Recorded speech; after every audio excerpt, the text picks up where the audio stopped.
আসসালামু আলাইকুম প্রিয় শিক্ষার্থীবৃন্দরা, তোমরা সবাই কেমন আছো? আশা করছি ভালো আছো। আমিও আছি আলহামদুলিল্লাহ। তো আজকে আমরা নবম দশম শ্রেণীর গুরুত্বপূর্ণ একটা চ্যাপ্টার, পদার্থবিজ্ঞানের গুরুত্বপূর্ণ একটা চ্যাপ্টার আলোর প্রতিফলন, এই চ্যাপ্টার নিয়ে কথা বলবো। আলোর প্রতিফলন, প্রতিফলন এই চ্যাপ্টারটা গুরুত্বপূর্ণ। এসএসসি 26 ব্যাচের সব সিলেবাসে আছে এবং 27 ব্যাচ তোমাদের তো লাগবেই। তো এই চ্যাপ্টার আমরা বেসিক থেকে মানে শুরু থেকে একদম সিকিউ সলভ পর্যন্ত যতটুকু দরকার ততটুকুই পড়াবো। তাহলে শুরুতে কোনো একটা চ্যাপ্টার পড়ার আগে আমরা কি কি টপিক আছে সেই টপিকগুলো আগে লিখে নেব, ঠিক আছে? তাহলে শুরুতেই আসি, আলোর প্রতিফলনে কি কি টপিক আছে। শুরুতেই আছে আলো, 2 নম্বরে আলোর প্রতিফলন, আলোর প্রতিফলন। 3 নম্বরে আছে প্রতিফলনের সূত্র, ফলনের সূত্র, মানে প্রতিফলনের 2টা সূত্র আছে, সেই 2টা সূত্র আমরা দেখবো। তারপর 4 নম্বরে আছে প্রতিফলনের প্রকারভেদ,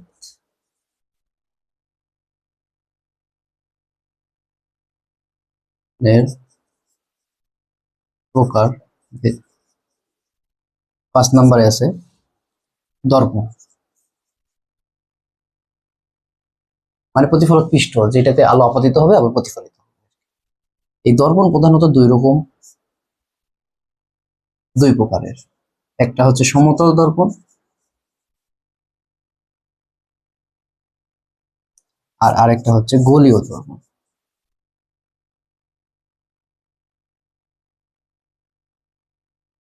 এই গোলীয় দর্পণ আবার 2 রকম, একটা অবতল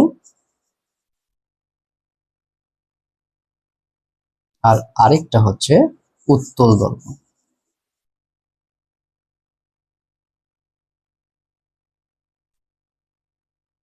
তারপরে আমরা পড়বো 6 নম্বরে অবতল দর্পণের, অবতল দর্পণের বিম্বের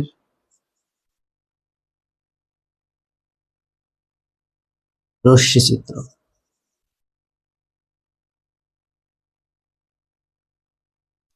এটা 5 স্টার টপিক, এখান থেকে আমাদের কোশ্চেন আসবে। এরপর 7 নম্বর দিয়ে আমরা পড়বো বিম্বের অবস্থান, বিম্বের অবস্থান, ফোকাস দূরত্ব,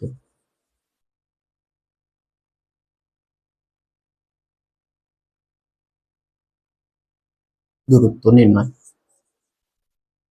মানে এখানে একটা সূত্র দিয়ে আমরা ম্যাথ করব। আর 8 নম্বরে আমরা পড়বো বিবর্ধন, বিবর্ধন। এই তো মূলত আলোর প্রতিফলন চ্যাপ্টারে আমরা যদি শেষ করতে চাই, কভার করতে চাই, ভালো মতো কভার করতে চাই, তাহলে এই কটা টপিক আমাদের করতে হবে। তাহলে চলো এক এক করে শুরু করি।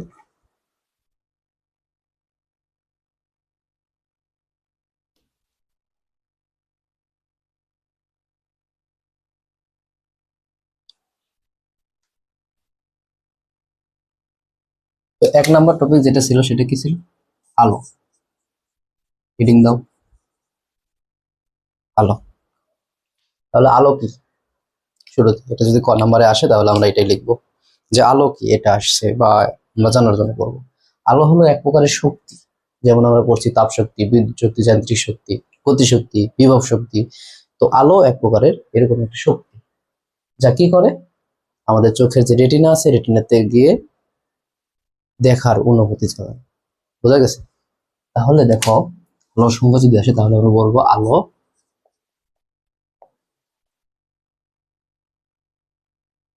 এক প্রকার শক্তি, যা দেখার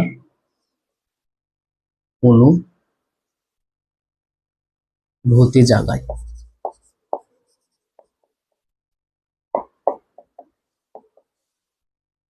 তাহলে আলোর যদি সংজ্ঞা আসে তাহলে আমরা এটাই বলবো যে আলো এক প্রকার শক্তি, যা দেখার অনুভূতি জাগায়। আর আমরা সব আলো দেখতে পাই না, কিছু কিছু আলো আছে যেগুলো তরঙ্গদৈর্ঘ্য বেশি হলে আমরা দেখতে পাই না, আবার কম হলেও দেখতে পাই না। তো দৃশ্যমান যে আমরা যে আলোটা দেখতে পাই সেই আলোর একটা নির্দিষ্ট তরঙ্গদৈর্ঘ্য আছে, সেই তরঙ্গদৈর্ঘ্যটা লিখে নাও যে দৃশ্যমান আলোর তরঙ্গদৈর্ঘ্য।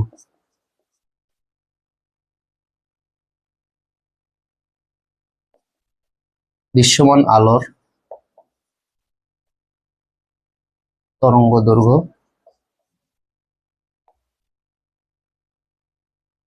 380 ন্যানোমিটার থেকে 780 ন্যানোমিটার পর্যন্ত। এটা এমসিকিউ তো আসতে পারে। আবার সিকিউ এর ক নম্বরে যদি আসে যে আলো কি, তাহলে আমরা বলবো আলো এক প্রকার শক্তি যা ঠান্ডা, সরি, যা দেখার অনুভূতি জাগায়। দৃশ্যমান আলোর তরঙ্গদৈর্ঘ্য এত, এতটুকু আমরা লিখে দেব। ঠিক আছে, তাহলে আলো সম্পর্কে এতটুকু জানলেই হবে। এরপরে আসি আমরা আলোর প্রতিফলন।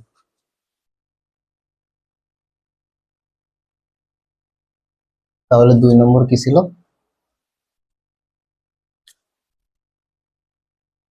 আলো প্রতিফলন। তাহলে আলোর প্রতিফলন জিনিসটা কি? প্রতিফলন মানে হচ্ছে বাধা হয়ে আগের মাধ্যমে ফিরে আসে। তো এটাও তাই, আলোর প্রতিফলনও একই জিনিস। মনে করো যে কোনো একটা তল, এটা একটা তল, তাহলে এই তলে একটা আলো আপতিত হয়েছে, এই রশ্মি মনে করো আপতিত হয়েছে। ঠিক যদি এভাবে আবার প্রতিফলিত হয়, ওই মাধ্যমে যদি আবার ফিরে আসে, তাহলে এই ঘটনাটাকে আমরা বলতেছি আলোর প্রতিফলন।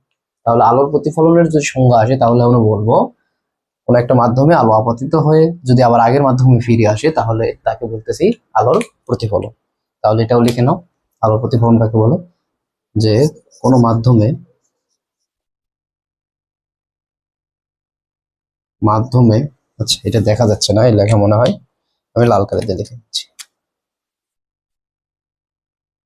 কোনো মাধ্যমে আলো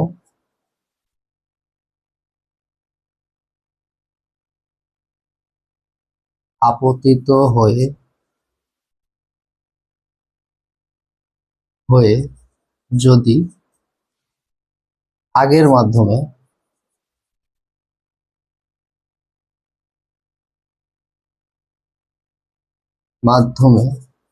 ফিরে আসে, তখন তাকে আলোর প্রতিফলন বলে।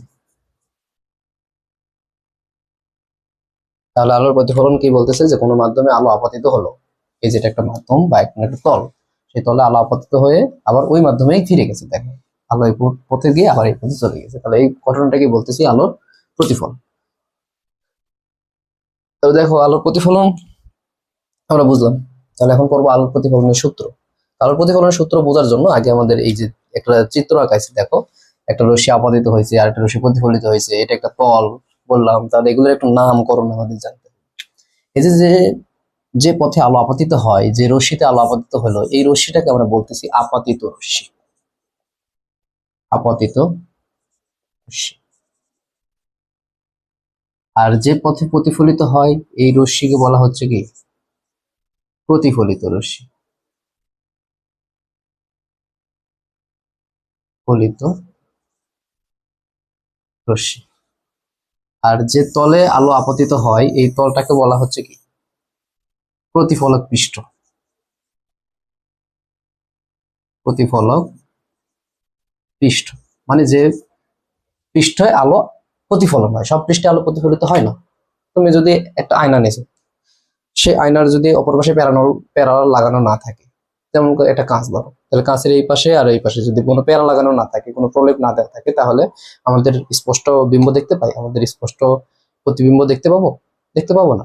তাহলে যে বিম্বে মানে স্পষ্ট প্রতিবিম্ব দেখা যাবে, তাহলে সেই তলটাকে আমরা বলতেছি কি? প্রতিফলক পৃষ্ঠ বা আয়না। এটা আয়নাও বলতে পারো।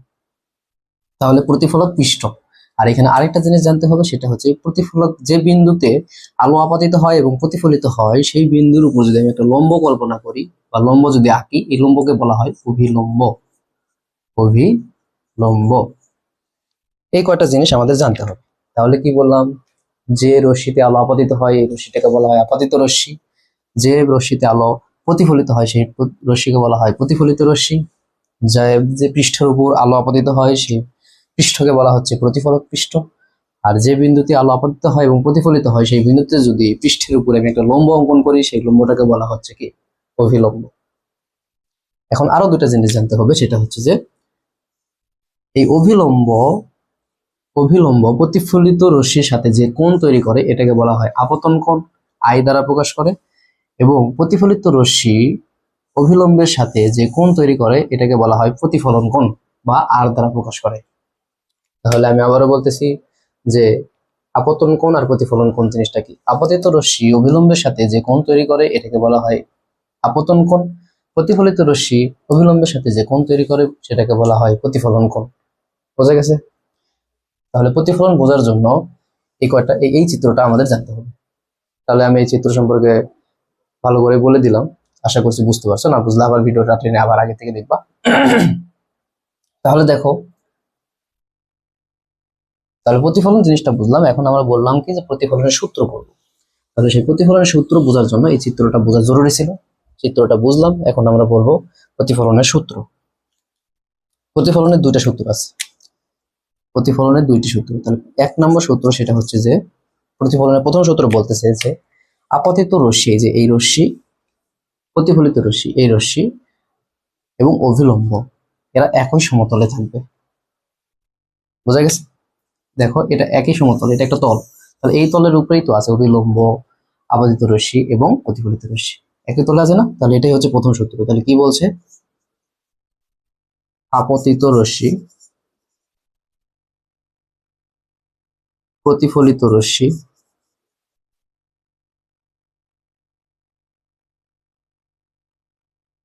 ও অভিলম্ব একই সমতলে থাকে।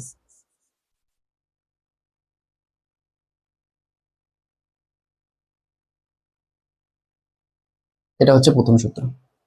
আর দুই নম্বর সূত্র, এটা আমরা করতেছি কি আলোর প্রতিফলনের সূত্র, এটা 3 নম্বর টপিক, ঠিক আছে? আর 2 নম্বর সূত্র বলছে যে এই যে আপতন কোণ আর প্রতিফলন কোণ এই দুটা পরস্পর সমান। তার মানে 2 নম্বর সূত্র বলতেছে যে আপতন কোণ সমান প্রতিফলন কোণ, অর্থাৎ আই ইকুয়াল টু আর। তাহলে এগুলোর থেকে আমাদের এই যে বিবৃতি দুটো বললাম, এই দুটা সংজ্ঞা বা বিবৃতি ক নম্বরে আসতে পারে। গ হয় কি আসবে সেটা আমরা পরে বলবো। ক খ এতটুকু আমরা যতটুকু করছি এর মধ্যেই কত আসতে পারে। আর এইগুলোই কিন্তু নির্দিষ্ট এক একটা, আমি যেভাবে বলছি প্রতিফলিত রশ্মি, আপতিত রশ্মি, অভিলম্ব, প্রতিফলক পৃষ্ঠ, আপতন কোণ, প্রতিফলন কোণ, এগুলোই কিন্তু সংজ্ঞা। সংজ্ঞা যদি আসে তাহলে আমরা এইভাবেই দিব যে যে রশ্মি যে পথে অবিলম্বের উপর আলো, সরি, প্রতিফলক পৃষ্ঠের উপরে যে রশ্মি দ্বারা আলো আপতিত হয় সেই রশ্মিকে বলা হয় আপতিত রশ্মি, যে পথে বা যে রশ্মিতে আলো প্রতিফলিত হয় সেটাকে বলা হয় প্রতিফলিত রশ্মি। প্রতিফলক পৃষ্ঠের উপরে যে বিন্দুতে আলো আপতিত হয় সেই বিন্দুতে যদি আমি একটা লম্ব টানি সেই লম্বকে বলা হয় অভিলম্ব। আপতিত রশ্মি, প্রতিফলিত রশ্মি, আপতিত রশ্মি আর অভিলম্ব যে কোণ উৎপন্ন করে সেই কোণটাকে বলা হয় আপতন কোণ। প্রতিফলিত রশ্মি অবিলম্বের সাথে যে কোণ উৎপন্ন করে সেটাকে বলা হয় প্রতিফলন কোণ। বোঝা গেছে এতটুকু? তাহলে এটা 3 নম্বর টপিক ছিল। এখন 4 নম্বর টপিক কি, প্রতিফলনের প্রকারভেদ।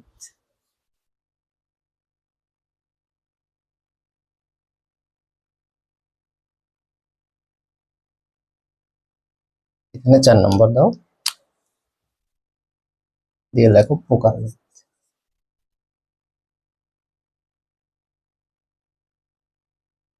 প্রকারভেদ, আলোর প্রতিফলন দুই রকমের, একটা হলো নিয়মিত প্রতিফলন, মৃত, আর একটা হচ্ছে অনিয়মিত, অনিয়মিত প্রতিফলন।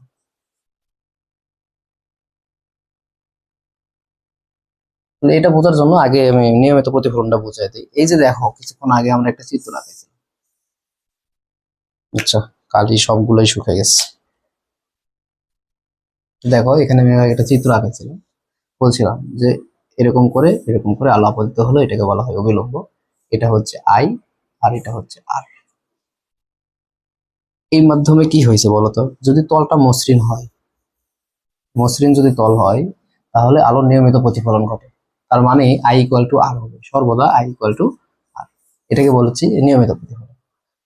তাহলে নিয়মিত প্রতিফলন কি, যে প্রতিফলক পৃষ্ঠ যদি মসৃণ হয়, সেই মসৃণে যদি আলোর নিয়মিত প্রতিফলন মানে হচ্ছে আই ইকুয়াল টু আর যদি হয়, তাহলে সেটাকে আমরা বলতেছি আলোর নিয়মিত প্রতিফলন। আর যদি তলটাই এইরকম, তাহলে মনে করো এখান থেকে আলো আপতিত হলো, তাহলে এখান থেকে আলো এইভাবে প্রতিফলিত হবে, এভাবে প্রতিফলিত হবে।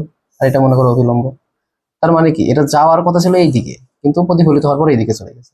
তাহলে এই যে দেখো, তল অমসৃণ হওয়ার কারণে আলোর যে এই যে প্রতিফলিত রশ্মি যে দিকটা মানে মানতেছে না, এদিকে যাওয়ার কথা ছিল এদিকে চলে গেছে। এই যে অনিয়মিত একটা প্রতিফলন ঘটতেছে, এটাকে বলতেছি কি, আলোর অনিয়মিত প্রতিফলন। তাহলে অমসৃণ তলে যে প্রতিফলন হয় সেটাকে বলতেছি কি, আলোর অনিয়মিত প্রতিফলন। এই এতটুকু পড়লেই হবে। এখন এর পরে যেটা পড়া আছে সেটা হচ্ছে যে দর্পণ।